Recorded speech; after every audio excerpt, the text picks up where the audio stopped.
and get the work done here on Cafe. It's just such a disappointment, and I don't mean that about the team. Like the team are fantastic. You know, they're always. Sorry? That's how you feel? No, what I mean is that I really want them to turn up and show everybody what they show us in EUL. Yeah. You know, they're just so good over the year. You know, we talk about their ability to play. Particularly, one of the big things for Wolves that I've always enjoyed is, or at least, you know, over the last 12 months has been a key characteristic, is their ability to play short-handed. They'll go down to 3-4 players versus 5 maybe, and they've just got such a good ability to be able to sort of section up the rest of the round and still find fights that are in their advantage until they've levelled those numbers up. And it's just not something that we're seeing them do, and it's a problem. So hopefully, you know, they can show us their best and put this sort of LAN curse to bed, as it were, because I just feel like get a best of 3 win under their belt, and it'll break the seal. Okay. Optimism, I know. There is a lot. That's what I'm here for. I'm here for the optimism. Let's ground us in reality again for a second. The desk have already gone through a few of these, but it's worth reiterating. Not a single player from Wolves is positive on KD so far. Not a single player has a rating above 1. The closest is Mowgli at 0.95. P4 and Shinka are the 2 lowest rated EU players. A car crash of a start to the competition is only the way that it can be summarised. They have got some work to do, and I really hope they've used these last 24 hours to get ready, broken out of that mental space, because I think it's very clearly a mental issue holding them back at this point, and see if they can fight their way through. But also, let's not forget about Direwolves. I know we're obviously picking up the boys from our region, but Direwolves themselves, sure, they've lost one series. I like to give a team a couple of series, really, across 4, 5, 6 maps to really get a feel for them. Direwolves didn't play terribly in their game against M&M. Sure, M&M was slow to start on this exact map. They were down 0-4 whilst Direwolves were absolutely flying, but then a very quick turn of fortunes came in with M&M winning 7 rounds back-to-back. They absolutely crushed them. But we know Direwolves have got the potential, we know they've got the capability. We'll see how they fare on the defensive side here, going out immediately up on the top floor with some reinforcements out towards Piano's side to try and slow down Wolves. And this is not all going to get confusing, saying Direwolves and Wolves throughout this entire series. I can't imagine it being a problem whatsoever, just like when Astro plays Astro in a couple of days. I can't see that being any issue whatsoever. Absolutely none, Tim. Can't wait. Not at all. We apologise. We apologise in advance for any confusion between the 2 names of today's teams, but we will do our absolute utmost for you, and we'll try and keep that counter down at 0. We've got Harambe. He's going to be watching on the pulse, just in and around that mid-level. Not a surprise, seeing as the defence is the top floor. He's going to have Nitro in hand. I don't know, has he got any others? No, nobody along with him. Sometimes you'll get a second operator with a Nitro come along to play with that pulse underneath, and they can just sort of laser guide those explosives. I really thought you were going to say the full just teasing on day 3 does. Absolutely, teasing through the skylight hatch here. Oh, not through the hatch, under the skylight, sorry, is Mowgli on the nut, what we spoke about a second ago. Has 2 nades in back pocket, 2 also joined up by the sledge. The Yardaban being taken away does mean you're not going to see 6 nades being stacked up, which a few teams have tried to employ throughout the first couple of days, but it doesn't stop a wonderfully rolled through nade straight on the way through to pick out his man. And that's without any vertical control below. You've still got the Pulse sat down here, waiting to see what's going on. And he's got a pretty good idea, thanks to that cardiac sensor, revealing there is a player on the east window rappel. Not a huge surprise to see Mowgli opening things up there, as we've said. You know, I think it's probably fair to describe, you know, the best of a bad bunch so far out of the first couple of games. So Wolves, Mowgli is certainly sat at the top in terms of stats. But yeah, it's been difficult for a lot of these guys, and I'm hoping to see them shake that off a little bit today. On both teams, Mowgli, he's on the hunt. He's got a drone though. You know, he's the perfect operator for it, but no, he can't react quick enough, and Pecan's going to slam him and take him out of the round. He's literally got a drone in the room telling him where the player is. Now, sure, confusion of comms can be a thing that weighs in there, but you've got to be aware, surely your teammate is screaming, he's pushing door, and you're ready to pre-fire, but nothing comes out. He's looking far too deep in the room and loses what should have been a guaranteed 1v1. Really got to be picking that up, as you say. Yeah. My concern for Mowgli was actually Harambe off in reading. That was my concern, was is he going to get picked up from the doorway? Does he know there's a second man down there? You know, I didn't think that it was going to be Pecan that managed to get that kill, but regardless, it is currently 4 versus 3 in favour of Direwolves. They're looking fairly comfortable at the minute. Rise is going to try and make a move here. He's going to go in through Cocktail Balcony. I don't think the Direwolves are actually aware that this has happened. He manages to waltz on into sight. right, but they're certainly watching, they know now, but no, they've turned their back. The timing. Oh, the timing, Rise. There's a freebie opportunity, but no, Racy manages to get that kill, and that leaves us now in A1 versus 3. Bibu's been quiet so far this tournament, and he's got no choice but to try and clutch out here. 10 seconds, he's planting the diffuser. This is a freebie kill, though, coming up from wide as well as Harambe swings round and gets the finish off. Wolves, again, lacking some of that polish that we've seen online. It's the theme of the last couple of days for me has been drone count. We commented a lot on this with SSG versus Elevate yesterday, but it feels the same again. Coming into the last 60 seconds, one drone out in the field, a couple in back pocket. It got rolled out in the end, one of those drones that were in back pocket to watch through the bar area as the execute came through, but they were pushing in blind, Tim. You saw that from the way they were taking the gunfights. They weren't sure where these players were. It was very much relying on a bit of intuition and reaction in the moment that Direwolves were just far better at. So for Wolves, we need to see more teamwork in the early round because it is sorely missing. It is, you know, and I'm sort of reluctant to say it, but if you remember, Des, back around 2020, I think it was around the time that we did our first SI, long time ago. The Rogue roster, as it was at the time, had this same issue almost. It was known that they'd get to LAN dominantly and then just not perform when it came to that LAN environment. I remember. And we do see it occasionally for teams, and I don't want to say that that is the case for Wolves because there are things that are happening that are fixable, like you say, that information, the comms, there's things there that can clearly be improved upon, but you just start wondering how much of it is the mental game, as a player when the first couple of matches, it starts getting said, and you think, nah, it's not. Nah. And then when you're 6-7 matches in, you just got to wonder how much does that creep into the mentality, and I'm sure it does have an impact, and I'm like I say, I'm hoping that they can shake it off, but also Direwolves, second game out, they've got a real opportunity here. I mean, PCAM was the one trying to get cheeky there as well, straight at the doorway, hoping to catch them off guard, and a good idea, because at the time, Wolves had 7 drones in back pocket, 0 out on the field. They would have had no information as to what's going on. Here they've set themselves up and posted themselves around these key couple of locations and have got a couple of kills early into the round, but that is about it. I think Mogi there almost being C4'd out as well. I wasn't quite sure what it was that caught him, but he's down on low HP regardless, finds the head of Harambe, and without even getting inside the building, Wolves have found themselves 4 kills. All the work being done by these two, Mowgli and P4, who may have just won the round single-handedly. Jackie Wu's going to manage to pick up Mowgli with the Auda, but you've got to imagine that it's surely a matter of time here. He's on about 75, 80 health, and he's got a lot of work to do. Sees the opportunity up above him, but just can't find the shots, can't find the man. Just aware of a potential drop into utility, but the hatch hasn't actually been. They've got time. So, Wolves not rushing here at all. It's a hatch that you'd expect the defenders potentially to have opened up to allow themselves to drop back to site from the vertical hole, but not something that they did. But I like this from Wolves. Yes, there's only one player left. Yes, they could run in and just try and kill him, but they're not rushing things.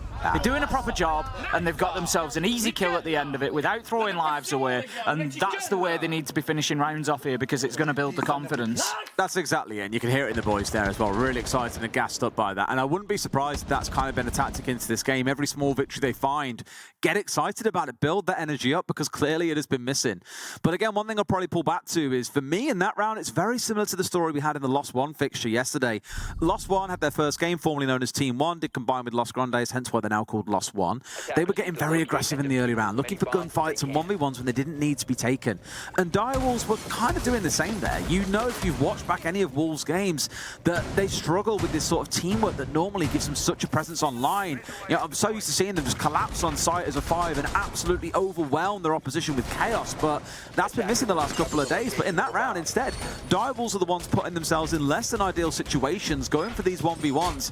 And if anything you don't want to be doing in this game is give them 1v1s to Mowgli. The dude's an absolute demon. Why would you even grant it to him for free? So for Direwolves, it sounds like such simple advice, but just peel back a little bit. Don't feel like you've got to be meeting them at doorways and windows. Let them in, let the seams start to undo themselves a little bit, the threads start to come loose.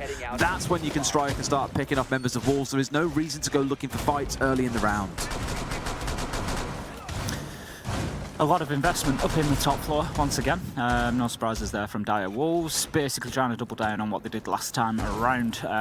But Wolves certainly had the answers in round 2, and that for me is something Direwolves need to be aware of as well, is momentum within this game, because as we've said, Wolves I can only guess, going to be coming into this with a little bit of a, maybe a confidence issue. Like I said, that mentality issue of 100%. getting that first win.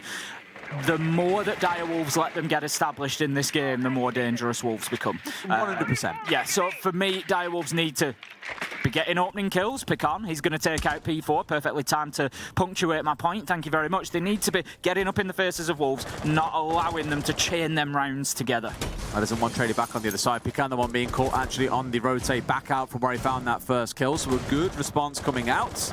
But that first one was what I was talking about, right? Sit a little bit deeper back in the map. Look for the gunfights when they started to work their way through the map and capitalize, because I'm not sure whether P4 was droned in there or not. I didn't quite catch exactly what happened, but he was killed on the long angle down through White Corridor that ultimately saw him fall apart without so much as a whimper back on the other side. 4v4 then with half the round still to play. Wolves do feel like they're getting established, but we've still got to see this top 4 control come through before we worry about what's next. And also worth stressing, Tim, no kitchen sight coming out for Dire Wolves.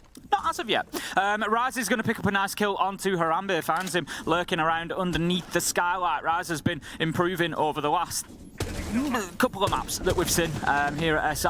We've certainly seen his performances on the up, at least, which may continue. Jackie Wu picks up Shinka 3 versus 3, but Souffle is down in that, so effectively a 2 versus 3, and Wolves with an opportunity to grab themselves another round here. Jackie Wu has to take the drop, can't find a kill though, as Mowgli's ready, picks up the down man, and that'll be a double, leaving us now in a 1 versus 3. It's Ray C, he's got it all to do, finds the first though, Des. Finds one, can he get the next haul almost before he tucks himself away? That could have been catastrophic if he'd have got that second kill, but here he faces off a 2 versus 1, a temporary 1 versus 1, as the diffuser is going down, but Wolves have control of the site, and Ray does not. Going to round himself here, maybe come into a 1 versus 2. Sees one, but somehow Bibu hits the reverse. Headshot comes out, they take the round. Wolves up to 2 and 1. That was a beautiful pre-fire from Bibu there, just preempting the man coming around the corner, and also just had that crosshair placement down as well, which leaves us with Wolves 2-1 now after the first 3 attacking rounds. I mean, we would expect, they've started on a good side for me on Cafe. I think they are going to find some joy on the attack here. The big question marks for me are probably going to come in the second half for Wolves particularly, and how they can stand up to the defence of Cafe. But for now, Dire Wolves are going to head down to that bottom floor, as it's going to be Kitchen. We'll see if they defend vertically particularly, or whether it's more of a horizontal defence. We've seen sort of an even spread across the 2 tactics really lately. Sometimes it'll be defend Bakery and defend VIP. Sometimes it'll be get above, defend reading, defend up to piano, top floor and burn time that way. But at the minute it looks like Dire Wolves largely setting up for a little bit of verticality. They've got somebody out in reading, and then we've got Harambe just moving around. There's no setup in VIP yet, so I would imagine it's going to be more about the upper floors. I'm kind of surprised they haven't rotated back up to that top floor, right, and gone through the normal rotation of 3 sites. Instead here opted to play across all 3 primary sites that they might want to head their way into. We've got that Decay on side here for Bibu, an operator that actually has had a really high ban rate throughout the competition so far. Sometimes a target ban towards the Mark 14 users. I've got a couple of those, Onigiri and thinking about Anderson, the 2 names that I'd especially shout out for that. But here, it being on side can just be really oppressive on dealing with roamers. So if you're feeling a little unsure as a team like Wolves, and you do just want to make sure that members of Dire Wolves are being forced back, fantastic operator to have on side. When you've cleared out land, you lock it down with the Nomad of Mowgli as well. It's just a really nice little lineup of feel that this team has got for this round. Shinka needs to be cautious there. He's got a man on white stairs. Pican just moves away at the wrong time, maybe right time. Might have saved his life there. I don't think he quite had the angle to take that fight. I would have backed Shinka every day. Now then, Mowgli's going to pick up Harambe. We've also got P4 looking to get into a fight. A double for Mowgli. Really powering Wolves into this one, Des. He's looking at walking directly into sight. He's going to serve himself in the kitchen. That's the most Wolves that I've seen so far. This collapse coming in where comms for the defenders just go absolutely haywire as they collapse in on them. Not with 5, just with 2 this time. But it's enough to get the control they need. A 4v2. The roamers of Dire Wolves having to scramble back towards site. It's a great read from Wolves to collapse in when they realised the site was left quite light and have made an absolute meal of this round. I love the timing from Bibu there as well. The Dockerby call comes in. Shinka starts getting the diffuser down. That's the teamwork that we expect to see out of the EU side. Rise having himself a little battle on the red stairs. He's going to come out on top, blasting Souffle away with the skeleton key. Mowgli with a third in the round, and Mowgli is a dangerous player at the moment. He is on one today, absolutely. It's not all down to him as well. That was a really good round being put together by Wolves overall, but Mowgli sat at 8 and 2 across 4 rounds, averaging 2. If you're getting stats like that on the board, you are going to pick up rounds at some point on the way through. Fortunately for Wolves, it's 3 and 1 here on the attacking half of Cafe. I'd be ecstatic with that, and you can completely understand why Direwolves has said, right, it's time to pause here, guys, need a breather, let's reset, get our heads back in the game. Push on us, see how weak we are. Just have a listen in and see during the tactical timeout what's coming out of the Direwolves coach. You know, close wide stairs, close below stairs. You know, Souffle needs to also be closer to the stairs. And then if we see, oh, they're not continuing their side push, direct push, they will rotate up, then we also rotate up. Okay, they're a bit much lower. So talking about the movements there as a team or anything, I love the fact that we get to listen to this kind of stuff, by the way. Nick and Parker obviously started it yesterday, and they noticed just shutting up and listening. Yeah, they noticed that you could hear it, and you know, props to those guys. We'll you know, take that on board. It's a fantastic idea. It just gives us that bit of insight into you know, what's going on within the team and what they think the problems are, and you know, obviously rotations, and it sounds like adapting to what's happening in front of them. You know, if we see that they're pushing this, we need to move. We need, you know, we need to adjust, and yeah, we'll see whether that's something that pans out. Really good little conversation. Thank you very much, production, for getting that microphone set up. We apologise now, we might not be able to listen quite as well to the Wolves one, because it will all be in French. I mean, we'll do our best. We'll just listen and go, gun, grenade. Oh, I know that one. That's rotation. Oh, get it. Oh, they just said Iana. Oh, I know that, operator. We'll do our best. We can listen to little bits here and there as we go along. Maybe we'll try and translate as best as we can, but we should really rope Milos in here for a try. I was going to say, it's really not our area of expertise. He could say whatever and I'll believe everything he was telling me anyway. Let's go and see how round number 5 goes. We're back up to that top floor then for Bar and Cocktail. Wolves changing over their lineup slightly here towards the back end of things, but they're moving over to Thatcher for that flex pick. Not that I really think they're going to need it here. They have the Hibana on side as well, but I imagine they've seen this Kaid and think, yep, it's time to get an answer to that one coming in. Pecan looking to real double down on the drone denial game that they've played so far as well, with the Solars coming in here, but the 8 drones available to Wolves are all in their back pockets and heading up to the roof. Going to be just going up with a little bit of caution. Always applied when going anywhere near these hatches. You've got to be careful. We've seen it a couple of times already at SI. I don't think we've seen a kill from it yet. You know, but we do occasionally have the aggressive players stood underneath with the nitros, ready to go. They'll wait for one to be opened, and then that gives them the timing to throw for the second. For the time being, side pretty heavy at the minute with defenders here. We've got Jackie Wu out in Cigar. We've got Racy over by what looks like Washroom and Piano. We've got one in Cocktail. So very much a top floor hold here. Apart from, keep your eyes on Pecan, he's on the Solus and he's underneath. Yeah, I mean, he'll be down there looking to try and make something happen later into the round, I imagine, or just feeding information upstairs based on what's going on. Of course, got the EMPs now starting to race on through, and Souffle's like, yep, get me out of dodge. I know what follows next. It is frag grenades as 2 of them come falling in by his feet. So he's been forced to step away momentarily, but he's going to step back into position here, I imagine, Tim, as Pecan finds one on a jump out onto P4. Yep, just has a look. He knows that there's one on the rappel, steps out, and that's an absolute beauty. I did say to keep an eye on him.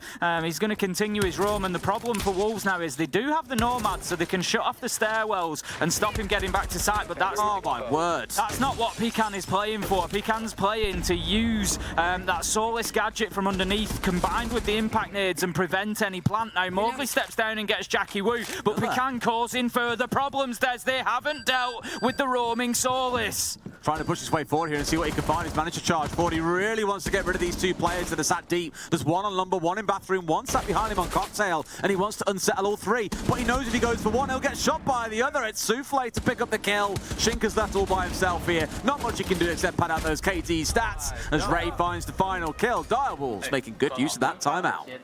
I love that Mowgli's having absolutely none of it there. Just like stood in the middle of the site. I'll take you all on. I'll take every one of you. But he can't. It doesn't work.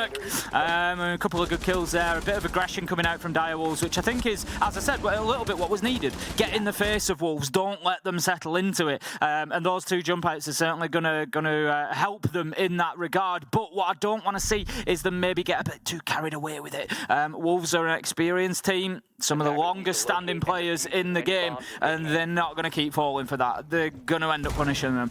So Direwolves, whilst I'm not saying you can't go near a window, just be cautious is is what I am saying. But I love the play from Pican there, and it was just something that Wolves did not really pick up on or deal with. The Solis was out in the map, gets a jump out. The Solis then able to get a second kill vertically, and he's still at the end of the round roaming in that mid floor. And as I said, you know, when the Solis gadget is activated, they can see the plant going down as an electronic device. They can't use their weapon immediately. They can come out of the device and try to shoot in roughly the right spot, but they can use the impact grenades at the same time. You just throw 2 of them at the ceiling above you, and you're going to kill anybody putting the diffuser down. It's a great play from Wolves and something that Wolves really needed to deal with. Absolutely. Well, let's see how it goes then for the final round of the defense. Here they are at a window once again. Tim, you were saying maybe let's not get every window. They've got slightly different ideas. And I'll reflect. I said the same back in round 3 when they had, you know, lost 3 members before Wolves had even stepped inside the building. I was like, boys, calm down a little bit. But I think at this stage, Wolves are a little bit wiser to it. They've been run out on twice in that last round. They are not taking any nonsense. Even slowing down by 10, 15 seconds to make sure it's safe is exactly what they're going to employ to make sure they all get to that building alive. As I said, Shinka there, you know, absolutely well aware to that. He was fighting that fight from an absolute mile away, and the attackers generally have the advantage in terms of, you know, the length of scopes that they can use, the magnifications that they've got. So it's always going to be a very difficult fight. Oh, the timing! What a kill for Pican! Manages to just open up the wall there and slam rise as he drops through the hatch. Gets a second. Where's the comms? Where's the comms, Wolves? There it is. Mowgli has kind of been the saviour in these cases. It's been 2 or 3 rounds now where players on the side of Wolves have nicked a kill or 2, looked to get away with it, and then Mowgli has been the one there to collect. You know, P4, I think we commented on this before, I think he's the lowest rated player for Europe at the minute. It looks to be getting not all that much better so far in this game. At 3 and 5, it's an improvement, but we've got to see more than that when Mowgli is blowing way ahead at 10 and 3, and really has kept Wolves in more of these rounds, and maybe they should still be in.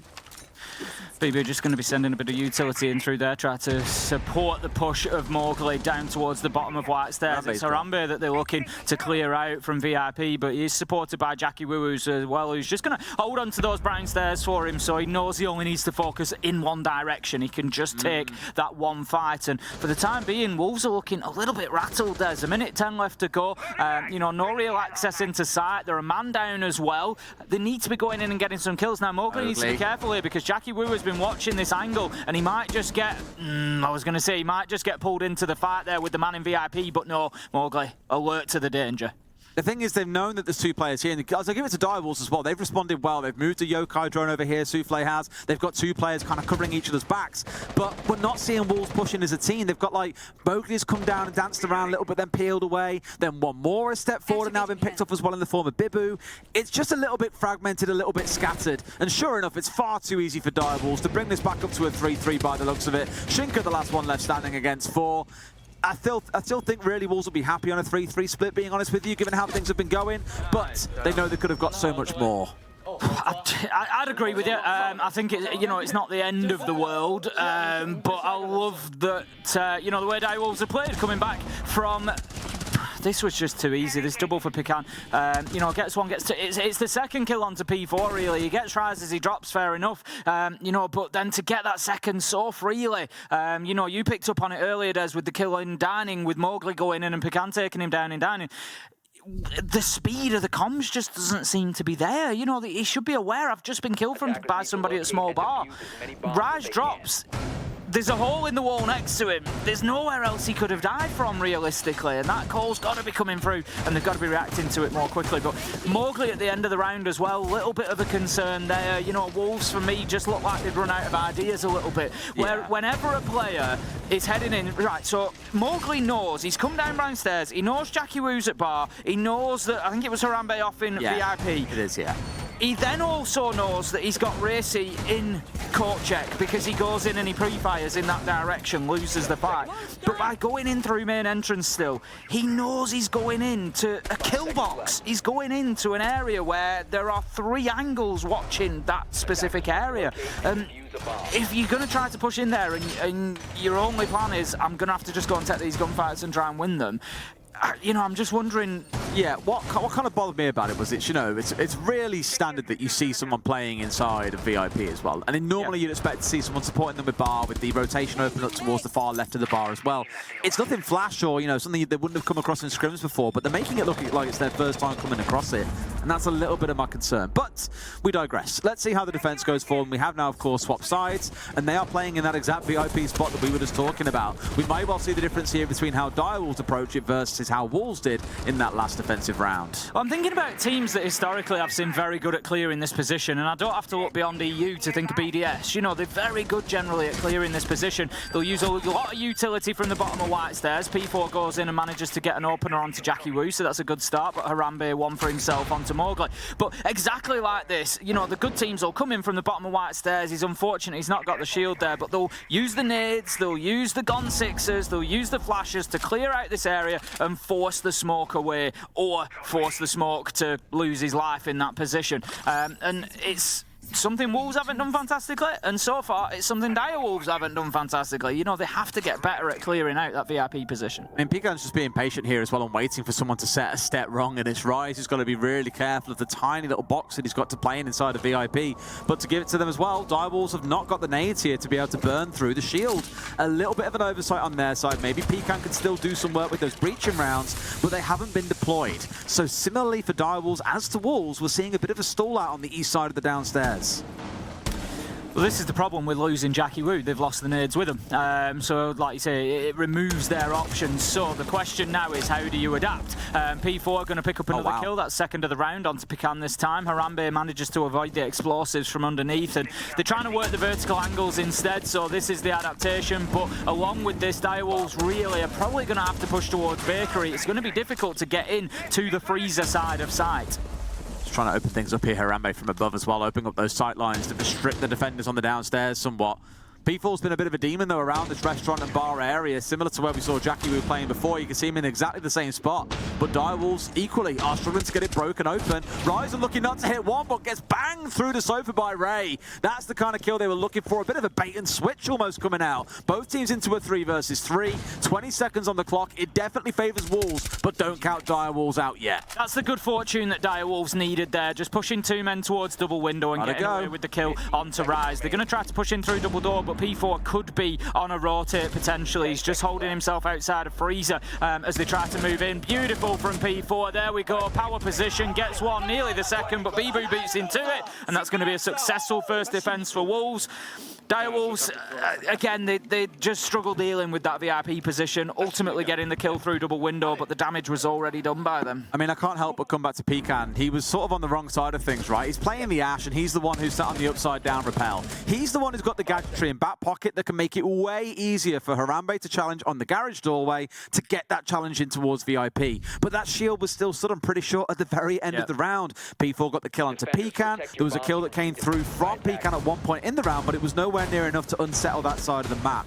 So both teams really struggling now with what is often felt to be quite, you know, a staple of attacking that site. So Catching's out the way, we go up to the top floor. It's Bar and Cocktail, and Wolves really looking to lock themselves down behind their utility here. You've got the Wamai and the Jaeger, you've got the Mirror on side, you've got the Warden, you've got shields.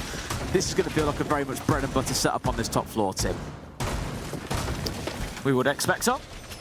We're going to get into it. There's no Solace on side for Wolves. One of the big differences between their approach and Direwolves' approach. We saw the power of Solace playing underneath. Pican doing a fantastic job with it. But you notice how they've opened up all of storage, by the way? The whole thing has been left soft and basically opened up wide. You don't normally see that. Like 1 or 2 of the walls will be reinforced. There'll be a mirror window there. Bit different.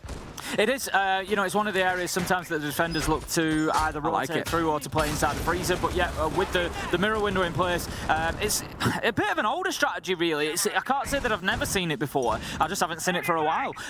You'll put the mirror window on there. By opening up that wall, it means you can basically play across the entirety of that top level. Bibu, beautiful kill onto Pican, and Pican should really know better there.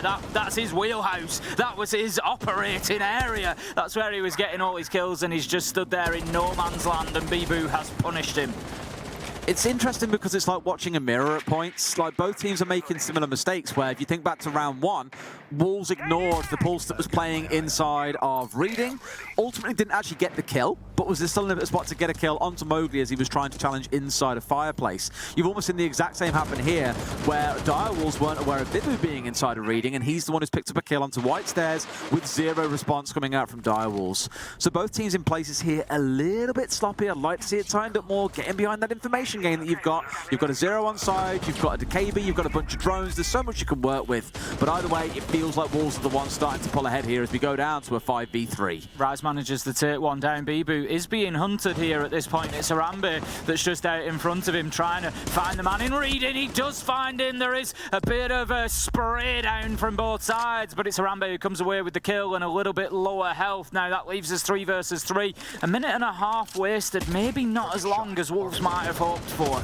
No, but it's one of those teams have been doing this where they've had over the last few days. They'll be in a massive numbers advantage. Think about Lost One, the number of times they're in a 3v2 where things will boil down to turning out to be a round loss off the back of it. You really shouldn't be losing these big man advantage situations, especially not a 5v3. It's come down to a 3v3. The round is not over, but you just get that feeling that it can really boil up to being a loss. 6 flashbangs in back pocket, an EE1D, a phone call to phone home if they need a little bit of help. Still so much to play for here for Direwolves. They just need to make sure that they play in with enough time. Harambe is going to work his way up to the top of White Stairs now then. Are Wolves aware of this? This is the question. If he's able to sort of sneak into Lumber without too much contest, that's going to be a bit of a problem. He's got numbers with him as well, but Shinka manages to find one. That's going to be Ray taken down. Souffle is in position to pick that diffuser up, but time is ticking by. 25 seconds left to go. Shinka just holding tight angles now. Wolves are not going to push this. They're just going to wait for those pixels to appear,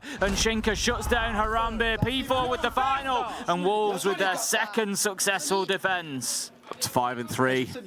Got to be building in a little bit of confidence at this point as well. I know he said at some point that it felt like it was going to be another disastrous day if things carried on as they have done previously, and sure, it hasn't been the cleanest, but there is some improvement here, especially in the Mowgli department.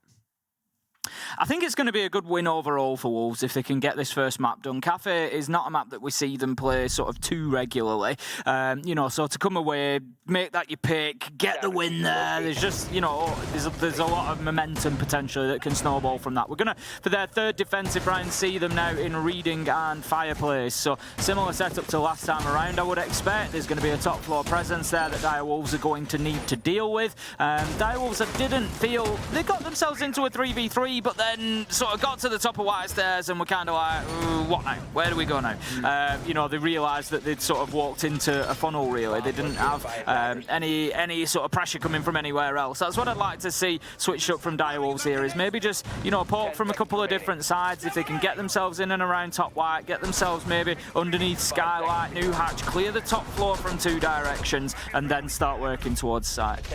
All right, that Solace is back on side, so ignored out the previous round, but this time reintroduced. We've seen both teams employing it throughout the rounds as well, and seen an awful lot over the last few days where it hasn't been banned away, drawn as many bans, I think, as it has picks at this point.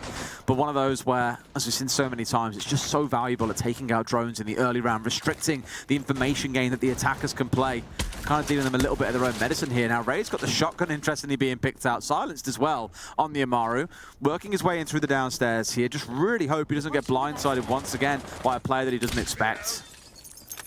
Harambe going to be setting himself up to get onto the east window rappel, I would imagine. The air jabs are out. Got to be careful with the location of those because they do not detonate until somebody's feet hit the ground. Always worth remembering for yourself in your ranked games when you play. Make sure you put them close to the ground, not next to the windows that smokes, cracks, everything. We're going to have an Amaru potentially zip up. They go. Smokes come in. Ray is going to be getting that plant down. Can he stick it? C4 out. Plant stopped, and that is going to be the end of that attempt. But here comes Jackie Wu, a double kill with the shotgun, but we find ourselves now 3 versus 3, 1 minute 45. Shotguns on Amaru, shotgun on the sledge as well. They're just racking it all up at this point, but they've made it work as well. The close range push coming up White Stairs turned out to be the play, and they found what they needed. 3 versus 3, plant attempt denied away though.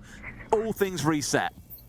P4 is just going to be feeding that information in. You can see the diffuser down on the ground, so they know 100% that it's inside of Fireplace right now. And just going to play the hatch. That's not actually a terrible position to play. He's likely going to be able to deny anybody from picking that case up. They're going to have to be very cautious about going in there now. So that's something Direwolves need to, you know, they benefited from it themselves. The Soulless being ignored. They need to make sure that they don't do the ignoring. Souffle's often found himself as the last man left alive in these rounds as well. I know he's set at 1-7, but has been on the back end of a few 1vX's, to be honest. Feels like with this one starting to boil down to its end, though. In this last 60 seconds stepping in, they're a little bit short on options, and I love how we're getting a bit cheeky from P4 playing on the downstairs, waiting for a recovery attempt to come in, try and pick up that diffuser. They're dead to rights. There's no way you can get it without being taken out by him. This is well played from Wolves. It's, you know, unfortunate for Direwolves. It was a nice attempt. I always like to see something a bit different, a little, you know, Amaru zip up the hatch there. You can see the leftovers, the track stingers, the smoke, everything was there, but Wolves were ready and had the answer, and they have benefited massively from it because Direwolves don't really have a plan B here. Mowgli, he's just going to keep himself tight in here, wait for the drop. It's as easy as that. Takes down Harambe, loses now 3 versus 2, 20 seconds left to go. Souffle, he manages to take down Rise. Can he find anything else in the final 14? Jackie Wu finds himself inside a sight, but there's not really too much he can do at the moment. No, P4 misses his opportunity, but he's going to relocate and just show us the power of the gadget. Hello, there you go. Not a problem. Oh my God, that's horrible. That's horrible. That's the power of Soulless. That's especially horrible, though, because it felt for a second like Wolves have really lost that one, and Direwolves have battled their way back in. But no, that's Soulless ignored on the downstairs. It's not often you'll see a player looking to lurk below the diffuser, but they've managed to make it work. Great attempt coming out of Direwolves as well. Feels a little bit textbook for this site. You know, nothing wrong with that, but just timing to be there with the C4, that was the real stinger, sadly. I just love the example that we got of, you know, Soulless's denial capabilities, obviously. You know, what I would have loved would have been to see the player that was there second is to go straight down that hatch. I think that's the answer at that point, yeah. Or you both drop down and go for Hail Mary, you know. I think you've got to try and get the, you know, given that the Soulless P4 wasn't the last person alive, you know, yeah, realistically, I think you've got to think about getting that diffuser down. But yeah, 100%, I'm with you. You know, don't necessarily worry about the cover at that point. The cover is stopping the Soulless from denying the plant. You know, it's getting down there and doing that. But, you know, a great example that we got to see there as well. Fantastic observing of it, as always, you know, of how that Soulless gadget works, how it can be so powerful on the denial of the diffuser going down as well. It's not just about drones, it's not just about gadgets, it is about stopping that plant going down. Who do you think our observer is, by the way? I think this game is easy. I reckon it's Sayano. Who's right? Tell me. And I'm going to tell you in a second why that's a compliment. Okay. It's easy. There we go. God damn it, you know your boy too well. I do know my boy too well, but what I would say, and the reason it's a compliment, is because all our observers are so fantastic. It's difficult to tell them apart, and that makes our job very, very easy. They all have their own little twists and styles, but... Yeah, see, the giveaway for me that I was looking for, that I spotted in a couple of rounds, was Sayano really likes far zooming out when scoping across the map. I know Easy's done it historically, but I haven't seen it for a while, so I thought maybe that's a Sayano thing. I do try and pay attention, boys, I promise. They all have their own little bits. It's been great. No, I don't think we've really missed anything this game. No, this is it. They all do such a fantastic job. It makes it difficult to tell between. Now then, Pican, he's going to be moving through Pixel. He's got a drone just ahead of him, quite aggressive. We judge that based on the distance that the drone is ahead. You know, the closer that the player is to the drone, the quicker they can react to the information. It's risk and reward. There we go. Mowgli, he manages to get the kill onto Pican, and what I would say there is maybe that drone was a little bit too far ahead of Pican. Mowgli saw the drone, took it out, and knew the push was likely behind it. He was prepared, ready, but he wasn't ready for Harambe on the upside down rappel. Just wipes him out on white stairs. It was such a cute little movement from Harambe as well, just slightly across to the right as well to be out of position, because what he saw the quick peek come out of Mowgli. He knew what was coming, a pre-fire coming in at where his head was. He moves it and gets the fire back as well. Mowgli not able to respond in time. Really well played by Harambe. Just got the Rotero drone going in, not finding any utility there, so just taking the opportunity to open up some verticality, make sure nobody was playing inside as well. That was another point. They don't have, they do have the book of Harambe, of course, once he gets in, but for now, Jackie Wu's going to be working on that clearance, making sure that the red stairs is clear, that there's not going to be any flank attempts. The Nitro will be unsuccessful. So as we stand at the minute, Wolves are pretty much holed up in and around site. They're all looking to play Mowgli down there. The furthest we've got is Rise out in VIP. We've got the support of P4 on bar, but otherwise it is all site-based. But again, though, they're without any nades. They've got no nades on side. The Ash they had is dead, and that was the main thing last round, was saying, hey, Pecan, you could be in a better spot here to get rid of the shield. So that shield is going to stay standing inside of VIP. I know it's kind of focusing on just a shield, and it's not the bread and butter of this round. It isn't what makes or breaks it, but what they've done is chosen to move sides and coming through Kitchen instead. Really smart idea. They march in and get 2 kills, and Direwolves may well have just found their way into the lair of the Wolves. This is what I was critical of not happening previously, you know, of teams trying to still push into positions with 2 or 3 guns focused on them, but no, the adaptation and the switch has been fantastic from Direwolves. Ray finishes us off with a final kill, and that is a first successful attack for Direwolves. And yeah, absolutely there. You know, I spoke about it when Mowgli did it, pushed into that kill box with 3 players surrounding him. I said that Direwolves had done the same thing when they had to go in through double window last time they attacked Kitchen. You know, it's very much they've been playing into the defense, into the struggle that they've found. That time, you know what? We're struggling with this verticality a little bit. We're struggling with dealing with white stairs. Let's go Bakery. So they head out to Bakery, and bada bing, they get themselves the round. Absolutely. It's good because, again, as you say, it shows the adaptation in the mid-round. That's the big one for me. That was the evolution been missing for them there. Yeah, rather than sticking at it and trying to make something work when you haven't got the utility to tackle the situation, just find a new situation to fight. Here we go. Up to the top 4 then. Bar and Cocktail. It is still match point for Wolves. 2 more from Direwolves to send us into overtime, Tim. Wouldn't that be a surprise? Imagine. Imagine. C4 on side as well in the back pocket, and Mowgli interestingly going across to the Capcan here. I've really enjoyed seeing more Capcan play this year. I think for a while we didn't really see him in pro play all that much, but with the introduction of the double stack, knowing that you can instantly kill someone with it now, or at least put them down, such a valuable operator. As soon as the attackers realise there is 1 Capcan trap on the map, well, get on your drones and find the remaining 4. Otherwise, you are walking into them face first in the last 30 seconds of the round. The least ideal time to be doing so. Speaking of which, Mowgli, there's 2 of them still in back pocket here, trying to find something, but it's simply not going to be rewarded with that. P4 looking out towards spawn as well. Do Direwolves get the read in this one? They have got a Monty, so if they want to, can safely peek around this corner.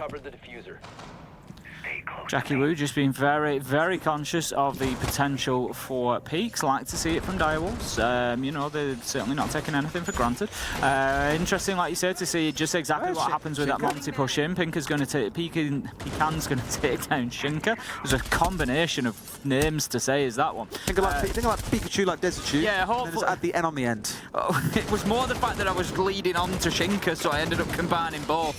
Hopefully they'll just stay apart from now. 5 versus 4. Direwolves do have the advantage. They're going to look to send the Monty in very soon as well. The hatches have been opened. I think really the plan is get Monty into the top of red and just, you know, push into sight from there and work in behind him. Very much so. I don't blame them either as well. Having him as the spearhead, as the kind of leader for the team, you know, come in behind me, follow me in, is always a fine strategy if you feel you're losing in other areas. Mowgli taken down low by a nade, but not finished off. If they see him here on a drone, the problem is another one will probably follow through. He's going to try and get himself out of dodge here, gets himself back down into the corner under the safe cover of these ADSs when they do come back online. Just needs to hold on there for as long as possible, really. It's going to prevent Direwolves from coming in on that red-sided push, and it's just burning more and more time. We're halfway through the round. Mowgli has managed to just get himself back into washroom. He's, as I say, going to play his life there, I would imagine. He's not going to drop back too soon. They've got 4. They've got a minute to burn. It's not the end of the... Nearly killing the Monty as well. Ray down to about half HP. Was looking out towards cigar shop door. Not quite finished off, though, but still, that's a lot of chip damage. No C4s to throw out to try and bring him down, mind you. So this could be really difficult for Wolves, especially given there are 60 seconds left in the round. The march of the Monty continues over towards Lumber. Bibu's been pushed back onto white stairs, but is unlikely to give up any more ground. Doesn't have a choice, gets pushed away, and Pecan is the one to pick up the kill. Mowgli's in sight, low health. P4's on a big flank here, though. This could be super important. He sees the man, but can't quite find the shots. It's 3 versus 4, and he's going to be cut down by Jackie Wu. 35 seconds left to go. Rise and Mowgli just holding on. I think this Monty is a real problem for them here as well. He spearheaded that charge down white. They're spotting out individual players and then crushing them. P4, I don't blame him at all. Tried to really catch them on the flip side there. Surprise them a little bit, get a couple of kills, but just could not finish off onto the second man. With him going down to 4v2, it feels like it's all but done. Unless they can work some magic, it's all down to Rise as he's penned in and Souffle pops up to finish things off. Direwolves bring us up to round 12 here and could well force us into overtime. It was well played from Direwolves there. They used the Monty fantastically. You know, sometimes I think we see Monties just get a little bit sort of over-engaged and they try to take them gunfights themselves, but no, they just kept themselves locked down and did a fantastic job. So no need to change. I think they will try to become more aggressive because they're struggling on after we get that map control. That's where they failed. So I think they will fight harder for the early round. So you have to watch out for that, okay? Rest is really working good. We're fragging now. You see me. No, we're not going to understand this. This bit we will. I don't know anywhere near enough. I'm sorry if you're a French listener, but I haven't got a clue. This is, of course, the Wolves tactical timeout. Yes. We can hear Direwolves there. Pretty happy with what's going on. Well, I think their answer was spot on as well. Level of Coach aggression, just just keep going. Yeah, absolutely. Well, no, because what he was saying was essentially is when we get good map control, Wolves get desperate. That's when they start baring their fangs and looking to get a little bit nasty back on the other side. So if you know you can kind of just slowly tiptoe your way forward into their lair and you know they're going to jump out, that's when you catch them on the crossfire, because they caught out 2 members doing just that in the last round. Bibu on White Stairs and P4 on the charge through Cigar Shop. So it's really good to say, let's sit back, just let them try and work their magic a little bit. Let's see how far they can get. You know, we haven't got to go in hyper-aggressive looking for kills. Wolves will come to us when we set a single foot too far, in their opinion, and it's a really good idea. Wolves have got one last opportunity to avoid overtime. They need to get this round 1. They're going to take us to Reading and Fireplace. You know, have the words of Liloon been enough to turn their fortunes around over the last couple? We've got Direwolves now winning 2 in a row. And that last one coming in behind the Monty was a beautiful play. It was just well worked. As I said, they kept the patience fantastically. Sometimes it's easy for a Monty to overextend or sort of over-engage, but there was none of that. They just played it perfectly, fed the information in, and just bullied Wolves, like you say, out of position. We always have like our little WhatsApp group that we look to see what's going on across teams when we're casting, for example. On the other stream, there was a Gara hook kill, and did you know the comment they made when that kill came in? Dare I ask? A real Tim Leverway to die in Siege. Who made that comment? The casters or the players? Yeah, M did on the cast. Mine was flashed and tried to relocate, got himself next to a window, look at Gara in, have a kick in the head and died. Yeah, that's a real Tim Leverway to die. I've probably died that way about 50 times. Hold on, look, I need to go and watch that. I'm the one who dies when somebody goes to shoot out a barricade. Yeah. You know, when they just spray a few bullets through the barricade. Yeah. I'm just running from one room to another. Weren't you playing with Fabian at one point and like he was holding out on board and they just ran into sight and killed you and ignored him? Yeah, 100%. yeah, that's happened. I just love it. You are like the rabbit's foot. You're the unlucky part of the Siege stack. It infuriates me. Well, you can hold the bad luck for it. I do it for everybody else. I facilitate everybody else. That's the kind of team player that everyone needs. In comes an E1D as Direwolves start their entryway into the building. Really gone on the hunt this round as well, with the Lion and the Decay coming out alongside the Zero for that information game being provided back and forth. On the other side though, for Wolves, they have got positions held up. They are looking to challenge Direwolves relatively early in the round, but pull back to what the coach said not too long ago about just saying let them come and snap onto you, because as soon as you get too close, they will go for that aggression and we can punish them there. Jackie Wu sending the drones in from Skylight, just pinging out the reinforcements that are ahead of them. How deep them reinforcements are will often sort of dictate and give an idea to the attackers of how deep the defenders are playing. So the fact that the storage to lumber corridor walls are reinforced tells you they're going to be playing deep in Cocktail. If they were reinforced out from storage to Piano, it tells you they play maybe a little bit further up. But the attackers of Direwolves can be confident in moving in towards Piano without taking too much of a challenge. Sniffed him out. Is going to find Rise there, leaving us 5 versus 4. It's not the only one though, because there's still a couple of members of Wolves up here trying to cause trouble. Shinka, the main one, halfway up White Stairs, has got one below and one above. Gets swung onto, but wins that firefight against Pecan, down to half HP, and now looks to disappear into the map. 3v3, at least for a moment. Not for many moments, as Jackie Wu manages to find Mowgli. We are going to have Ray down at this point in time. Harambe with an opportunity, but missed. P4 able to find that kill, and that leaves us effectively, I was going to say in a 2v2, but no, Ray has been collected. 2v3 it is. P4, be careful. There is a man on White Stairs. He's going to watch the hatch for the time being. They're a bullet from death, though, every single member of Direwolves, so it's looking really ropey right now. They've got to be finding these first shots onto the members of Wolves, otherwise it feels like this could be done.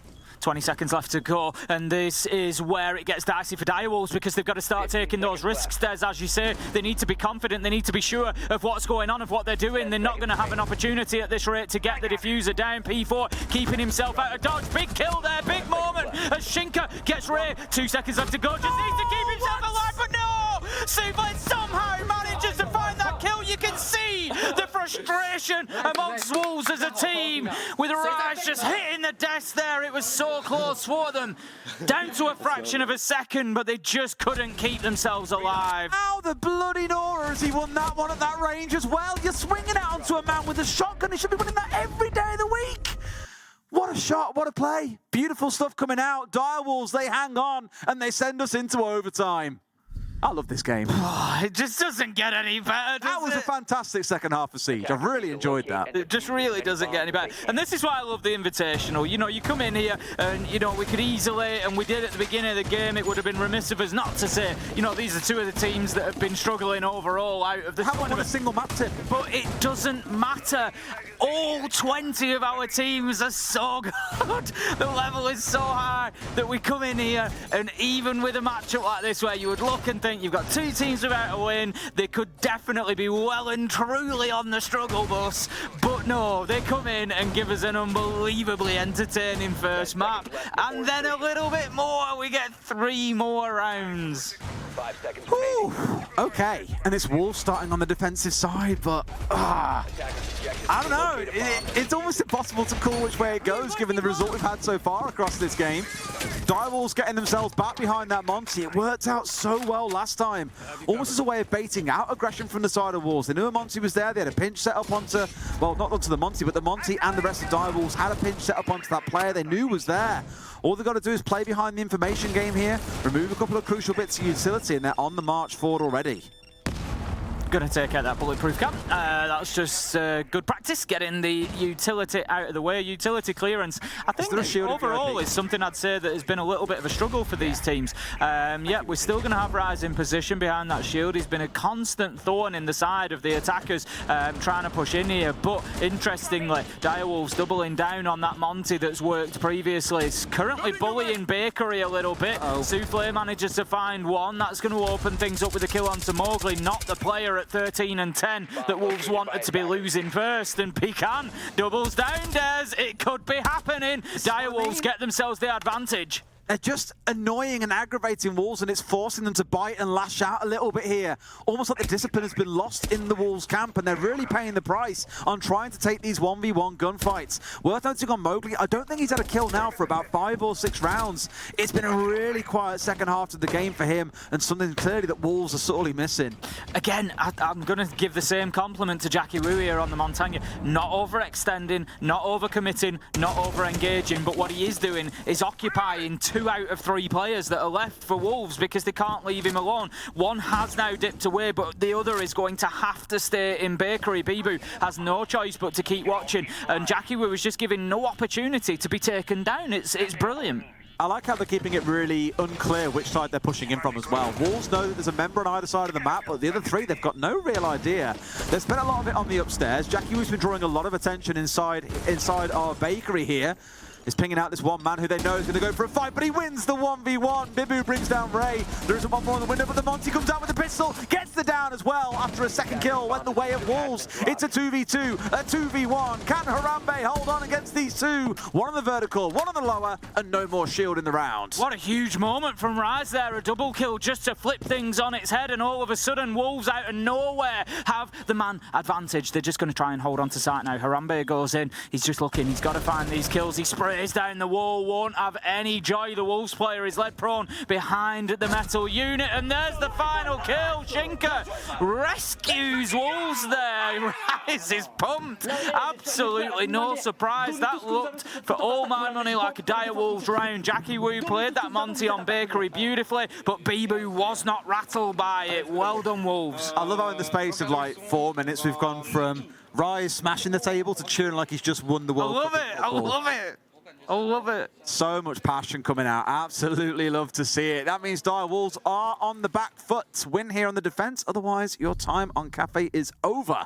and you will not be walking away with that 1 point in this best of 3. Reminder, of course, if you are only just tuning in today, first, where the hell have you been? But second, if you win 2-0, you get 4 points. You win 2-1, you get 3 points. You lose 2-1, you get 1 point. You lose 2-0, you get nothing. And that's why both of these teams, who across their 3 series between them, have both gone 0-2, both sat on the bottom of the table in their group on 0 points. That's why this game really, really matters, as it is going to inform the next couple of days. I even believe that Wolves don't play tomorrow.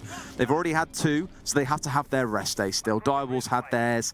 I want to say it was yesterday, may have been Tuesday. Fascinating site choice coming in from Direwolves. If we have a look at their defensive half, there was a site that Direwolves were 100% on. They defended it twice and they won it twice. It was not Kitchen. They defended Kitchen twice and they only won it once, so they were 50-50 down here. They were 100% successful up on the top floor of Bar and Cocktail. So choosing to go to a site that they have lost when there is one available, which they haven't, is could be an interesting move. Yep, absolutely.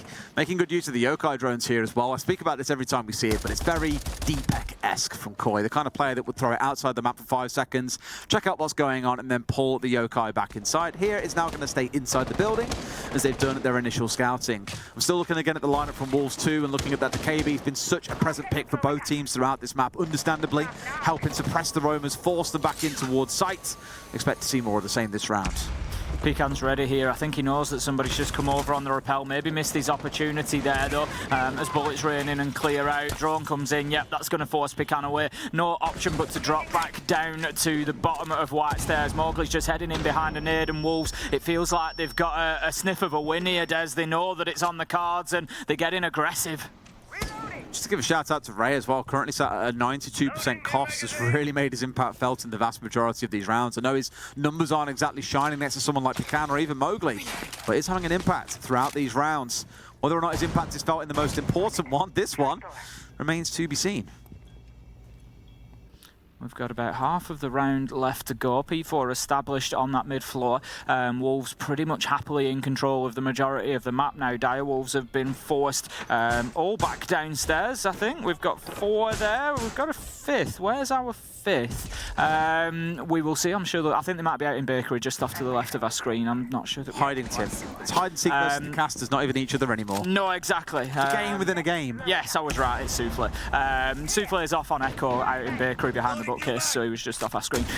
But it means that Wolves have got a whole minute now. Nitro goes off unsuccessfully, not going to take any damage or a kill. The book is just going wild on the floor at the minute, using the verticals. All that Wolves need really to be the spark is a couple of kills, and there's one. That's a fantastic start from Rise. That's exactly what you want as well. Ray, who I spoke about, commended him for being so impactful this round, not really to have any impact on the outcome.